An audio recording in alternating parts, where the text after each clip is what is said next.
Everybody like, hey, are you ready to go? Ready to go? Everybody like, hey. Alright, what is going on, y'all? Soul here, and welcome back to my story mode. So, today, we're just gonna kick back, relax, and just chit-chat a little bit about my final thoughts before Metroid Dread comes out this upcoming Friday, or I guess Thursday at 9 p.m. I don't know if I'll be able to get it then, because I don't know what the situation is on that midnight release, and I'm getting my first physical copy in a very long time.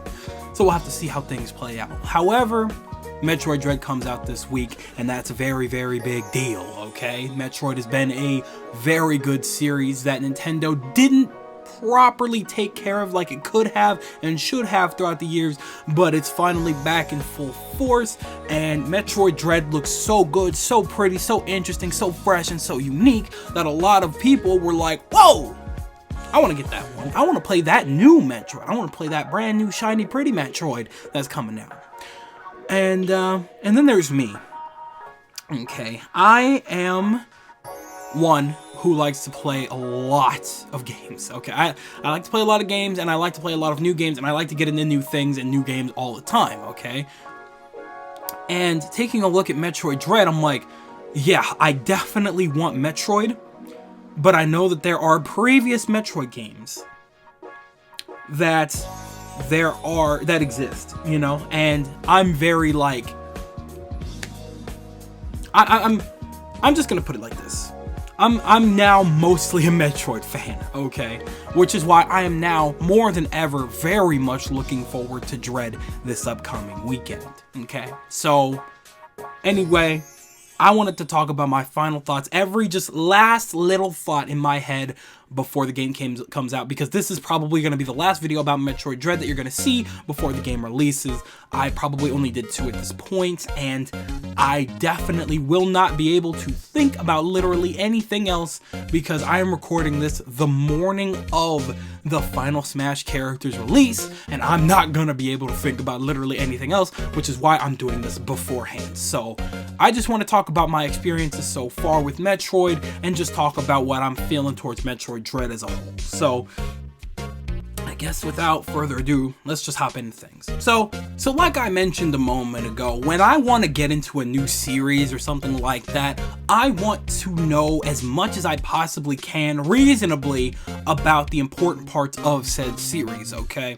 And so, you know, just like Persona 5, I didn't just play Persona 5. I got into Persona 5, yes, but I ended up playing 4 and 3, and eventually I will be making my way to 1 and 2 when I can find the right way to play them.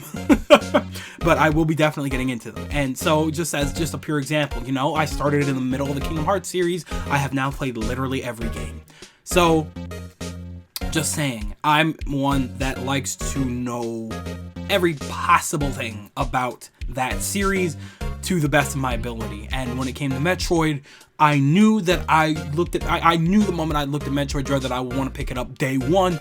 But at the same time, I was like, I'm already bandwagoning trying to pick up this game day one. It feels like I want to at the very least, go into this series with some kind of knowledge, or at least this upcoming game, with a little bit of prior knowledge, so I'm not looking like a fool, like, oh, I don't know anything about whatever. Like, I feel fake, you know? It's just a me thing. If you are going into this game completely blind, hey, go to town, have fun. I highly encourage it. Please, this series, Metroid, needs some love. Nintendo needs to see that this series is beloved by new and old fans alike, okay? There's a lot of people that are going to be hopping into this game for the first time. Maybe they didn't play any of the other games. That's totally okay. That's totally fine. Not all of the other games are even accessible anyway, so at the very least, play the one brand new, shiny, pretty game that's available on the Switch coming out this upcoming weekend, okay? Go to town. This is just personally a me thing. I feel like I'm faking it when I'm just hopping into a new game like, oh yeah, this is definitely the best Metroid in the series. Oh, what? No, I've never played the other ones. Like, no, I don't want to do that. So, me personally, I like to get down the essentials and understand a series to an extent before going into something crazy new, okay? So with that, obviously, I have hopped into Metroid and I got the chance to familiarize myself a little bit with the series. Not completely, because again, not everything is accessible the way I would like it to be, but I've done a decent job at it. So I'm gonna go ahead and explain a little bit of my experiences when it comes to the other previous games. And, you know, maybe you guys had similar experiences, maybe you guys didn't. I want to hear your guys' thoughts on things as well, but I just want to talk about just my final thoughts going into everything. So I obviously started with Metroid Zero Mission. This was the remake of the original Metroid for the Game Boy. There was original Metroid on I believe it was the NES, and then there was the remake, which was on Zero Mission, which was on the Game Boy. And obviously, when I had a Game Boy, I didn't know what the hell Metroid was. I didn't care. And so I no longer have a Game Boy SP to play on. So I am now grown, and I wanted to play it, so I did what I needed to do to get my hands on it. And I'll say it like this. Once I was able to get a grasp of things, a good, true feel for the controls, and actually play the way that the game was intended to be played, I got incredibly invested. Because at first, I was playing it on keyboard, and it did not work. It did not work, okay? I was not a big fan of those controls. I didn't know how I would be able to do it, and I fell off for a hot minute. And then I found out that I could make things work another way. Played it with a proper controller setup and everything like that, and your boy was more than game. Once I actually felt what Samus was supposed to feel like in my hands, that game felt entirely different. It felt like an entirely different experience, and by the time I was halfway through, I already more than understood what the appeal of these games was. I was like, oh, this is why people like to play it. Yeah, the story is pretty interesting, it's pretty good, but man, this gameplay is so investing, you know? It's very rare for me, personally, to get more invested in a game more than its gameplay, okay?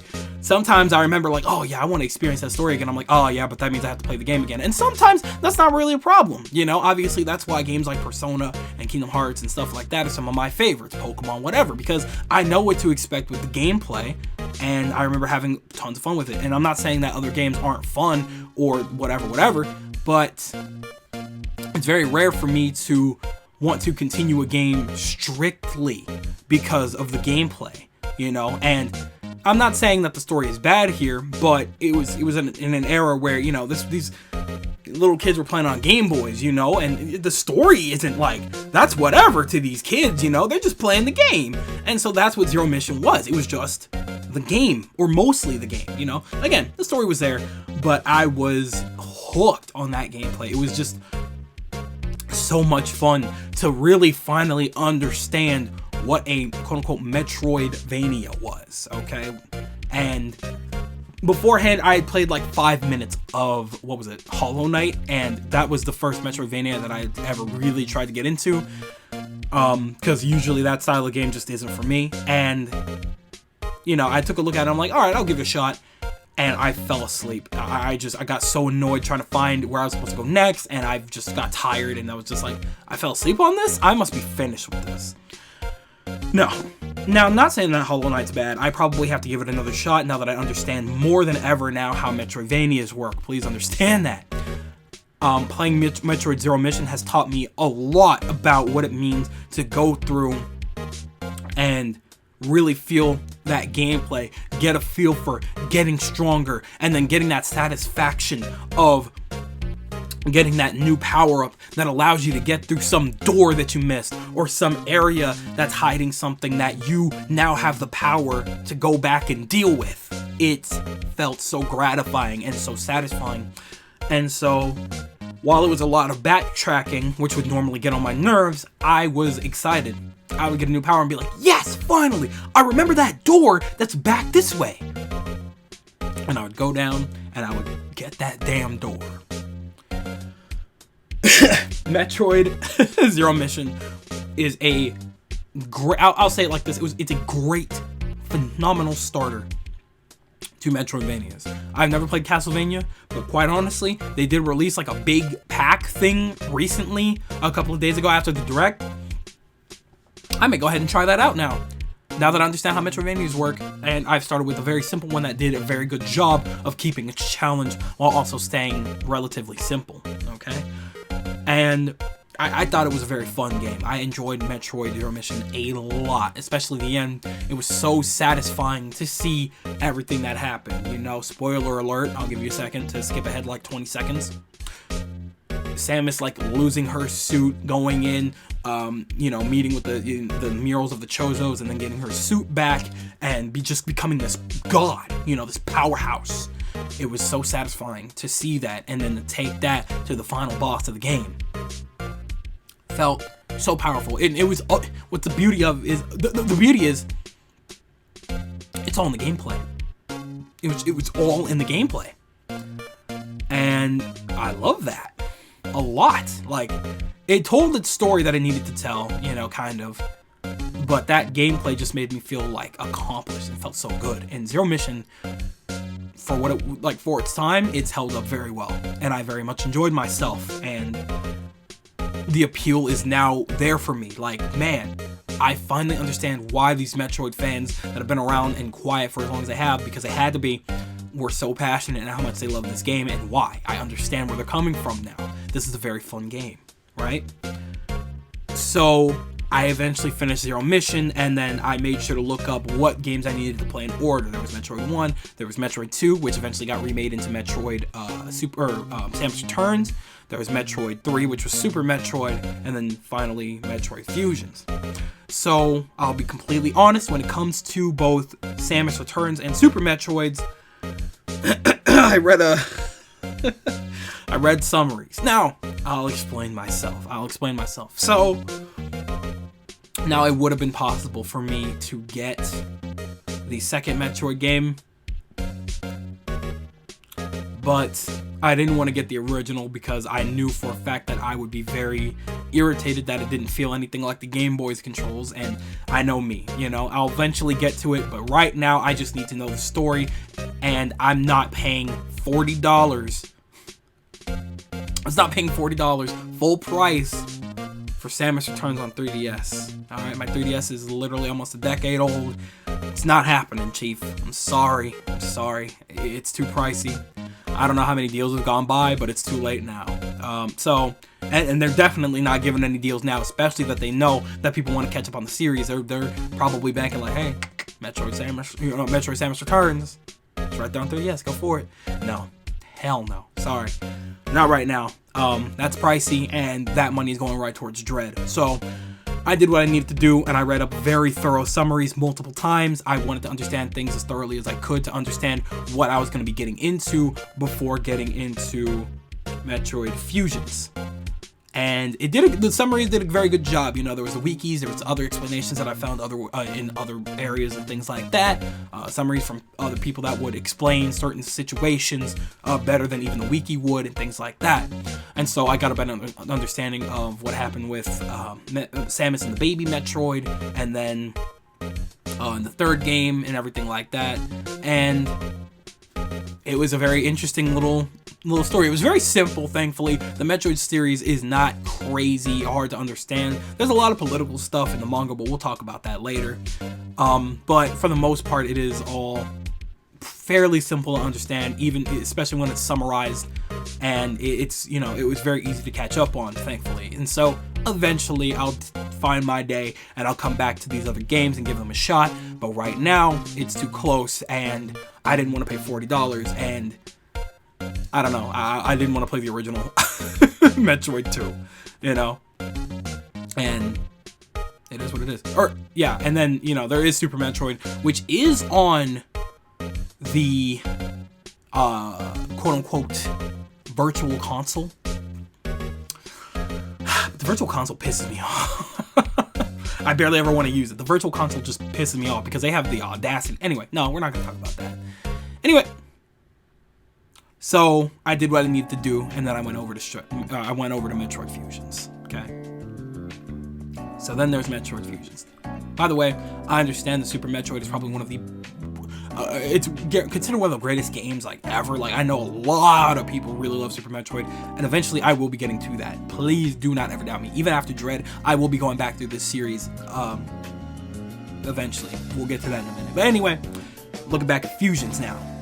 So we start off in Fusions. It took me a little bit of a minute to get completely engrossed, especially after this big crazy adventure that was Metroid Zero Mission. You know, it was really weird to step into this little story here, but I'm gonna tell you right now, it had me hooked by miles on end. Okay, first off, it improves on its predecessors by just steps on steps. It improves wildly, and to the point where it became my favorite so far. It is easily, I liked it better than, from what the little bit that I did play of Super Metroid, I liked it better than Zero Mission so far.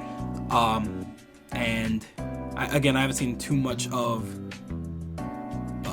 Samus Returns. I've seen enough, but it easily became my favorite, and I was so hooked on it. Like, not only was the action improved on, especially because, you know, you're killing all these different enemies and you're able to heal, like, you know, by collecting their remains and things like that. It was very satisfying to kill a lot of enemies. You felt it felt just really good.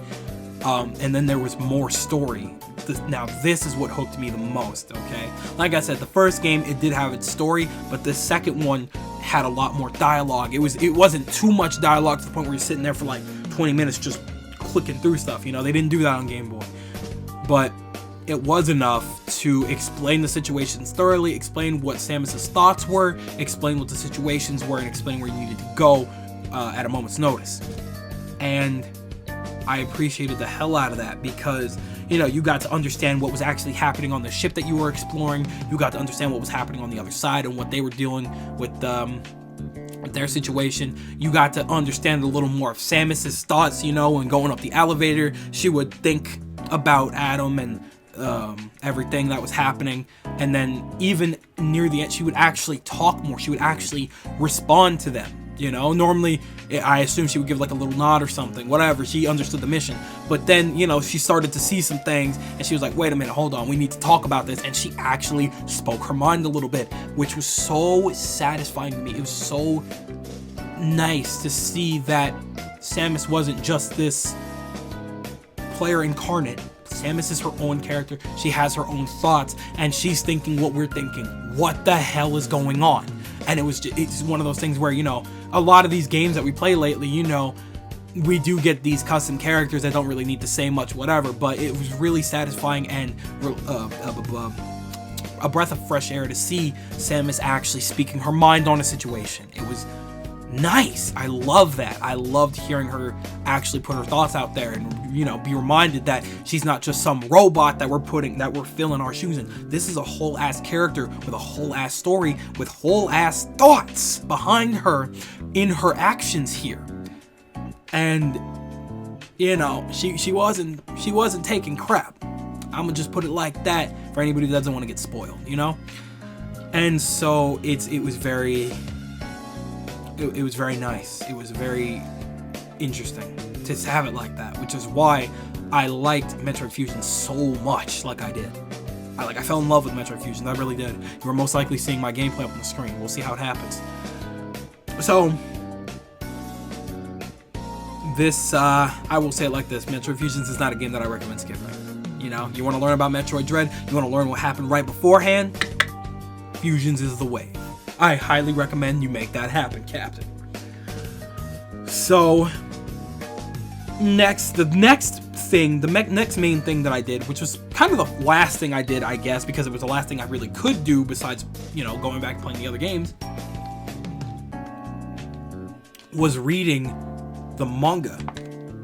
And the manga, it took place before everything. Like, it showed Samus's origins. Like, I went into this series wanting to get a gauge on Samus herself, you know? Where did she come from? Where did she go? Where'd you come from, Cotton Eye Joe? You know what I mean? I wanted to understand who she was and why she was this badass bounty hunter that was taking names daily, you know, kicking down dragons and stuff on a regular basis and dealing with these crazy ass monsters that nobody else can handle apparently. Like, what is her deal? Why is she like this? What happened to make her this way? And the manga brings all of that to light. All of it. Like I said, the manga is very political. There's a lot of situations going on between the Chozos and the Federation and the space pirates and Ridley and Mother Brain and yada yada yada. There's so much. There's so much that it explains a lot, and it was very interesting. It was a very interesting read to see Samus's come up and see why she is the way she is. This really hardened bounty hunter that's real quiet, keeps to herself, but deals with situations as they come because she knows she's got to do what she's got to do. So I got very engaged in that manga, you know, seeing Samus's come up, seeing where Ridley comes from. Ridley's such an asshole, bro.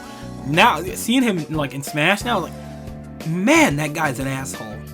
So it explains a lot of his movesets, you know, like the way he like jabs you with his tail all cocky, the way he's spinning Mario's cap, you know, in his original trailer. Like he's got his own personality. He really does, and it makes a lot of sense now that I've read the manga. I understand who Ridley is, what kind of creature he is, who Samus is, why she's so,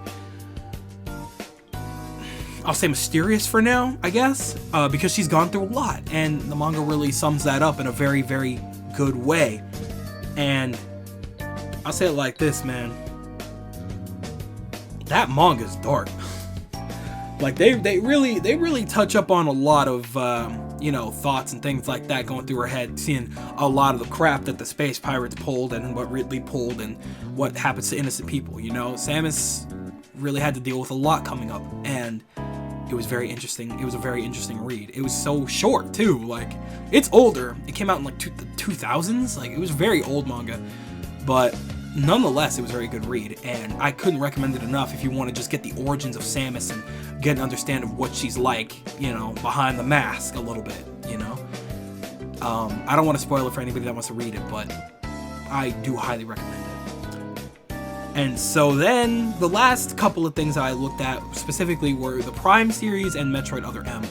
And when it comes to the Prime series, I feel like I have a lot more time to catch up on that one, so I'm not too worried about that one, because I know it's apparently considered a spin-off series, but the Metroid Prime series happens in between a lot of Zero Mission and the second game, or even the third game sometimes. So it's like, there's a lot going on there, and I'd like to catch up on that little side quest too, you know. Side quest, get it? Anyway, there's a lot that I want to learn when it comes to the Prime series. Unfortunately, the Metroid Prime Trilogy is not available on Switch yet for whatever reason. Ugh. And getting my hands on a Wii is a working Wii. Does not sound all that appealing to me, but if I have to make it happen, Captain, we'll see what happens. I do probably have plenty of time before the new Metroid, or before, Metroid Prime 4 comes out.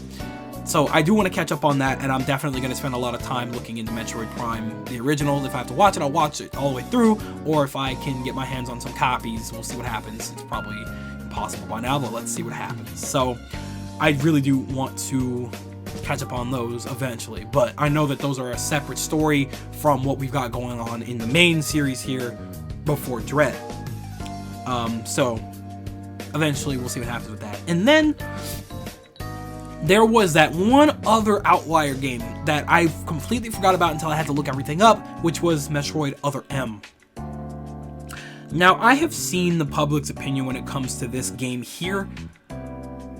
I know it is not very good reception. It has not had very good reception at all. Like, people just do not like that game. It's just, there's just something about it that just rubs people the wrong way, whether it be the gameplay, the story, graphics. Just, there's something about it that just rubs people the wrong way, and I can understand where people are coming from.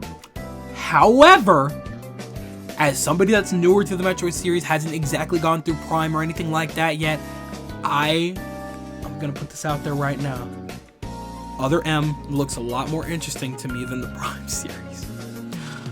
I love my FPS games, I do, but Metroid Prime looks so slow in comparison to what I saw with Other M. Okay, I know that the level design isn't amazing or anything like that. It can be kind of weird sometimes, but the fighting seems like so much fun. It just looks like a crazy action-packed mess. And quite frankly, this is coming from somebody that grew up with Sonic 06, alright? I know what a ridiculous game looks like, and I'm new to the Metroid Prime series, so I can't say just yet that, oh, it doesn't feel like Metroid. I don't know that. To me, it looks like Metroid, and so from the gameplay that I saw, it felt like Metroid. You know, it didn't feel all that off to me. But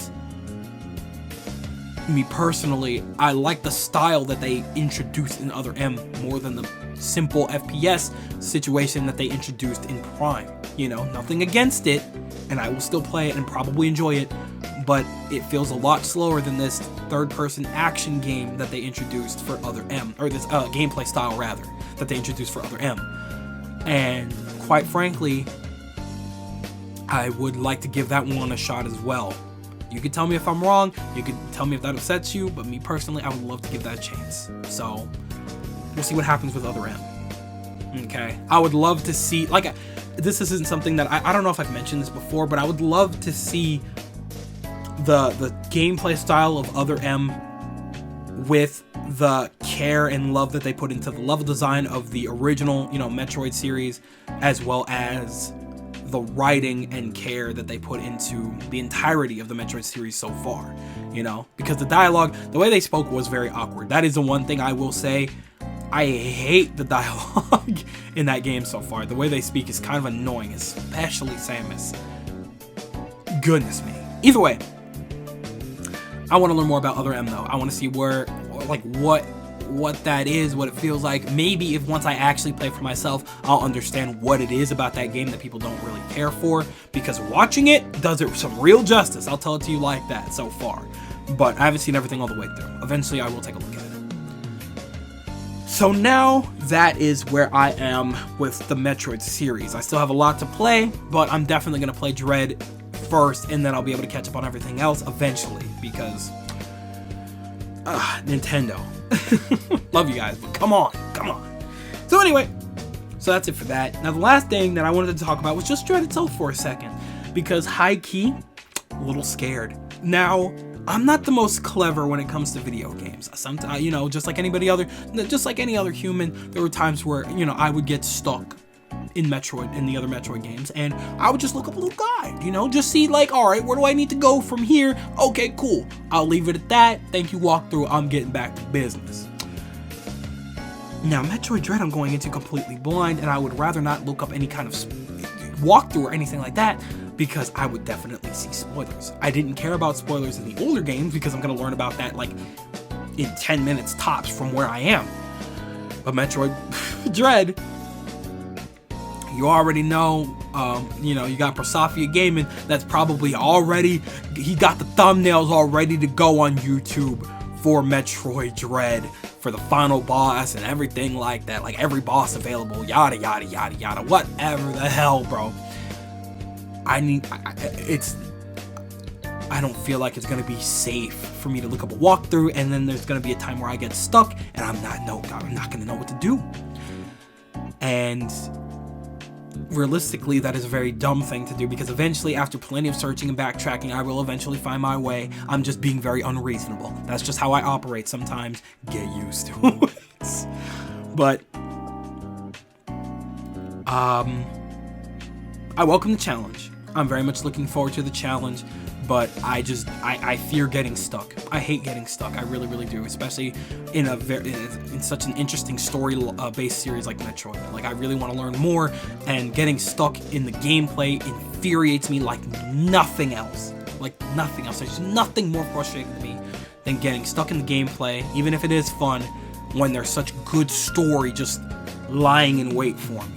It's frustrating, man. So hopefully I don't feel anything like that. Hopefully I can get through reasonably, like I can learn from my mistakes. Because usually when it comes to Metroid as a series, it's a lot of trial and error. You're like, oh, okay, this move didn't work. What if I try this? Maybe this door didn't work. Okay, maybe this other door might, you know? It's a lot of trial and error, and you learn. And so I know I'm going to learn, and I'm going to get better, and I'm going to enjoy my time in Metroid Dread. Even if I do get stuck, I will find my way through. I'm just unreasonable. I don't like getting stuck, but that's just how it is sometimes. So, for now, I'll say it like this. I feel like I know just enough about the series to not feel too bad about it before going into Dread, because at the very least, I know the story now from Metroid Zero Mission to Metroid Fusions, which is everything before this before Dread. So I understand that story now, and I feel comfortable, I feel good going into it, and I'm very excited and looking forward to it. And close. That just about does it for all of my thoughts. I know you guys probably sat there and were like, what the hell, who is this guy? What is he talking about? I don't care. Maybe you didn't. But hey, if you made it this far, I'm really glad that you enjoyed, or I'm glad that you stuck around. I'm glad you were willing to listen and hear my little story here.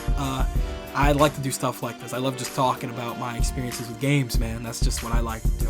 But either way, I'm gonna leave it to y'all. What do you guys think about upcoming Metroid Dread? Are you guys caught up on the series? Are you very familiar with everything? Are you looking forward to this new game? Maybe you're not caught up. You don't really care about, you don't care to play the rest of the games, and you're gonna play this next one anyway. Or you're not doing either. Or maybe even on the off chance you are a Metroid fan of the past, you've played everything else, and you don't care for Dread, you're gonna skip it. You're just gonna go right to Prime 4. Or neither. Let me know everything you guys are thinking in the comment section below, because you know that I'm always down there with you guys. Please always know that. But with that, it do appear to be skedaddle o'clock, so I'm going to go ahead and do just that. I want to thank you guys ever so much for watching. I truly do hope you enjoyed. Do me the absolute greatest favor of dropping a like and a comment, and consider subscribing for more content just like this. And with that, I'm outro. Thanks again, I hope you enjoyed, and I will be seeing you guys in the next video. Do me the greatest favor of taking good ass care, and I'll be seeing you all next time. Bye!